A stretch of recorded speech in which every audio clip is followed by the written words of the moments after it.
और एक बात सर कि जब भी सर्जरी की बात आती है तो कॉस्ट की बात हमेशा आती है, और सर्जरी मतलब कि वो कॉस्टली होगा, एक्सपेंसिव होगा। आप अपने सेंटर पे किस तरीके से इसको एड्रेस करते हैं और ये कितना कॉस्ट इफेक्टिव है लोगों के लिए? कॉस्ट के लिए हमने पहले भी बताया, और इसको बहुत सिंपल वे में कि हमने बताया कि दूरबीन सर्जरी जब हम करते हैं तो मरीज को अस्पताल में कम रुकना है, नस से दवाइयाँ कम हैं, तो कॉस्ट तो ऑटोमेटिकली कट हो गया।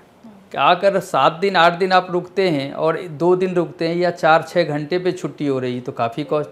तो अगर हमें कहना पड़ेगा तो दूरबीन सर्जरी ओवरऑल ओपन सर्जरी से सस्ता है, क्योंकि अस्पताल का रुकना कम हो गया, दवाइयों का खर्चा कम हो गया, और जितनी जल्दी रिकवर हो के अपने वर्क स्टेशन पे लौट गए तो उनकी अर्निंग भी चालू हो गई। तो अगर सारे खर्च को जोड़ें, अगर पूरे उतने दिन तक सारे फैमिली मेम्बर का इन्वॉल्वमेंट, सबको कुछ ना कुछ अपने बिजनेस से लेके हर चीज़ में नुकसान, तो उनको जितनी जल्दी रिकवर कर रहे हैं तो उनको एक तरह से कम खर्चा लग रहा है।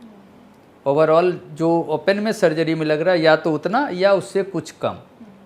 दूसरी हमने जो बात अभी थोड़ी देर पहले कर रहे थे, फर्टिलिटी इन्हांसिंग सर्जरी, तो ऐसी कोई भी सर्जरी जो बच्चेदानी, अंडेदानी या ट्यूब पे होती है उसको, और जिनसे बच्चा ठहरने की संभावना बढ़ जाती है, माने ऐसे ऑपरेशंस ये करने के बाद बच्चा ठहरने की संभावना कई गुना बढ़ जाती है, उसको हम लोग फर्टिलिटी इन्हांसिंग सर्जरी कहते हैं।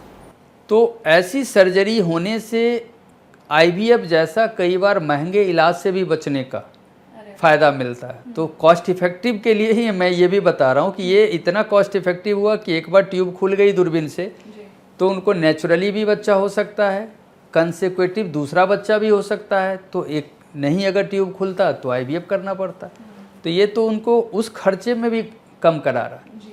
तो ये मरीज के लिए सस्ता है और सुदृढ़ है। ओपन सर्जरी की तुलना में कई फ़ायदे हैं जो हम लोग पहले भी गिना चुके हैं कि दर्द कम है, खून का लॉस कम है, रिकवरी फास्ट है।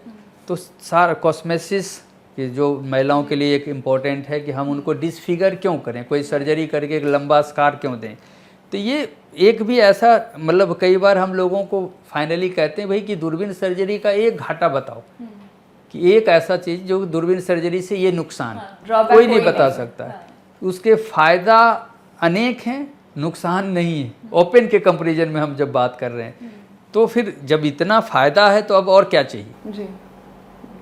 इसलिए दूरबीन सर्जरी को कॉस्ट के लेकर के कोई इशू नहीं है, और बाकी फ़ायदे ही फ़ायदे हैं।